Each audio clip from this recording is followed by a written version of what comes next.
The last thing the world needs right now is another top 10 list. That's why we're bringing you 2 top 10 lists. One for me and one for Lee. These are our top 10 games played in 2022.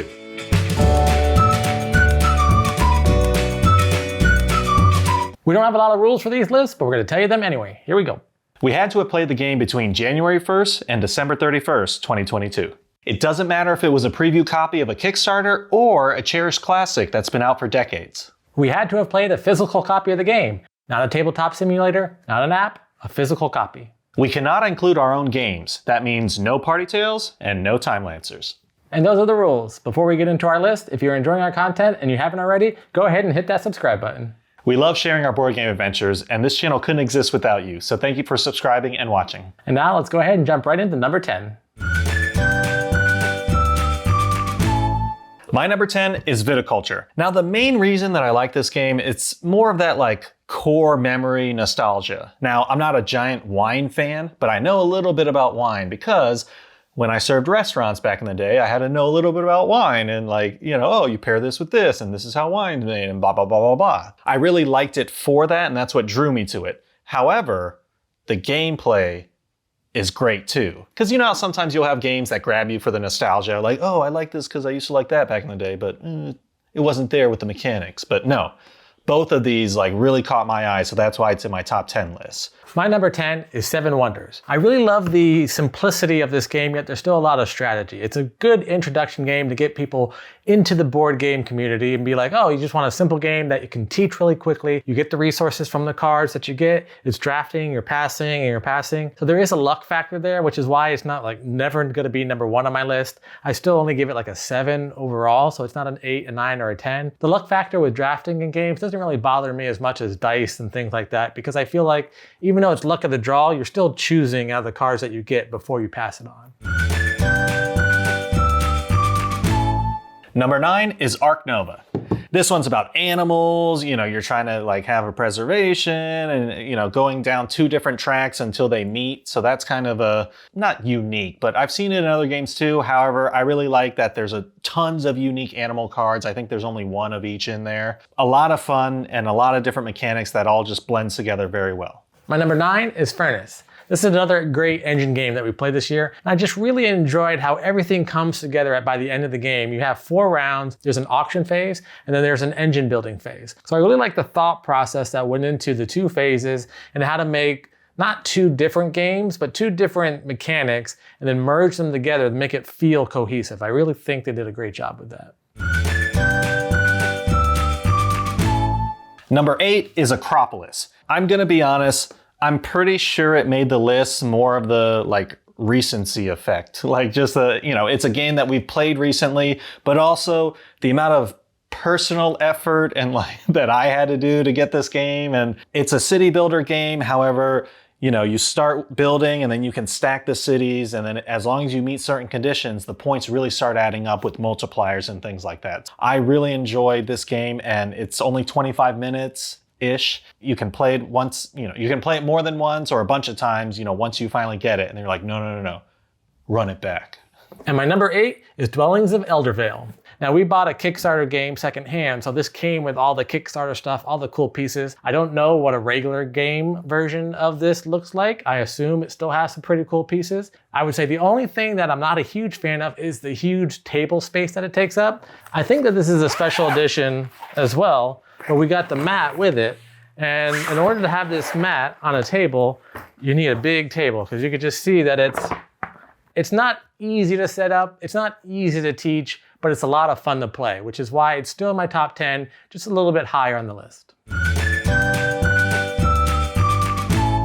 Number 7 is Turing Machine. You know, we got this at Gen Con, that's like when it came out, but there's just a lot of unique things about this game. Like just looking at the box, right? It's like see-through, or, you know, the Turing Machine's kind of cut out with these little holes, which goes with the theming of the game of when you're trying to like solve the puzzles or like figure out the code. I think they called it an analog computer. Yeah, so an analog computer and they turned it into a game. Awesome. My number 7 is also Turing Machine. I love this game. When we first were introduced to it at Origins and they were going over the rules for it, I was like, that sounds really interesting. I'm a big fan of puzzle games like Wordle and Sudoku, and I really like the game Clue. So I've always been calling it Sudoku because I feel like that's what it is. It's a deduction game and a puzzle game combined. And it's really addictive. If this was an app on your phone, people would be playing it a whole lot. Like you wouldn't get off your phone playing it, just like with Wordle. So I really like how fun this game is. My number 6 is Lost Ruins of Arnak and its expansion, the Expedition Leaders. Now I'm going to say the Expedition Leaders really is what brought it home for me because, you get your own character now and it has like a unique ability that's different from everyone else. It adds more of the replayability and just kind of keeping you on your toes like, oh, okay, cool. Oh, wait a minute, but what was his ability that he can do that I can't? Like, okay, hold on. So it makes you rethink your worker placement or your next move because you're like, oh yeah, this is going to be so awesome because I can, oh, wait a minute. In my inner dialogue, I like that. I like those situations playing out. Number 6 on my list is Everdell. This has been one of my favorite games ever since I first played it. I love the worker placement set collection of this game. I really love how you start off thinking, I didn't accomplish anything this round, but then the next round it builds a little more, and then the next round it builds a little more. So by the end you're like, I've run out of room in my town, I can't do anything else. What am I gonna do with all these other pieces? And you're just putting in places just to try to get points at the very end. So I love that feeling when a game really comes together and you can see what the creators were thinking when you're like, oh, at the beginning, like, what were these creators thinking? And then by the end, you're like, they had some good ideas in their heads. Number 5 is Life of the Amazonia. Now, I think this is kind of like a mixture of Cascadia and Ark Nova and a bunch of games that I love that I'm just like, oh, okay, that's here. This one's more bag building, so I think I'm just more of a fan of the bag building and like just the tactile field rather than the deck builders and like, oh, okay, card. I think it's just put in the bag and like, let's see what comes out. I think I'm a fan of that more. And number 5 on my list is Ark Nova. Now I know a lot of people will have this game at number 1 or Wonderland's War at number 1. I really like this game. It made my top list, but it's still not my favorite game. As you can see, there are other games I like more than it. However, it was one of those games when I first played it this year, instantly I knew, yes, this is gonna be in my top 10 games that I've played this year, probably top 10 for a long time. It has pandas, it has cheetahs, it has all my favorite animals, so love this game. My number 4 is Jurassic World: The Legacy of Isla Nublar. Now this is the first Legacy game that we're playing, and it's dinosaurs, which we love. Maybe I love it more, I don't know. Before we played this game, I love the idea of Legacy games where you just keep on going, like everything you do contributes to before. However, I didn't like that, like, that's it, like things are destroyed. Sometimes you can't go back and just redo it. I've heard this does have replayability, and that's a little bit what I'm excited about, but I just liked seeing where the adventure goes. Number 4 on my list is Lost Ruins of Arnak with the expansion Expedition Leaders. Now I actually like this game better without the expansion. However, this game is just so good by itself, no matter how you play, with it, without it. It's just a great game. Number 3 is Furnace. This, I think, is an awesome engine building game. Not too complicated, not too simple. The pieces are just little circles and you have your unique resource pieces. And it's kind of industrial too, so that just goes with the whole like engine building in a literal sense.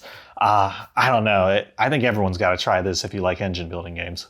Number 3 on my list is Terraforming Mars. This is always in the top 3 of my list. I really enjoy this game. This is another one of those games that just snowballs. It starts off, you're thinking, okay, the first round, I can only buy 1 or 2 things and do it. And then the third round, a little bit more. By the time you get to the end, you're like, I have so many things I have to do. Like, oh, I got 2 action, I gotta wait. Oh, I got 2 action, I gotta wait. So I really like that feeling of that momentum building so that by the very end, you feel like, yeah, I'm doing great.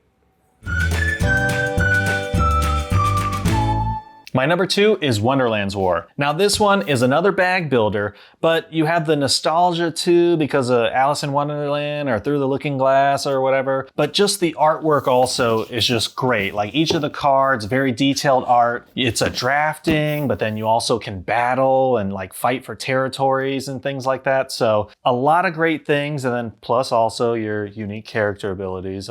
I love that. So I think that's my 2 big things that I found out about myself more now, like unique character abilities, bag building. I think those 2 games, if it's that, I'm probably gonna love it. And number 2 on my list, moving up this year, is Architects of the West Kingdom. Now this is the big box, if you're wondering what game is that.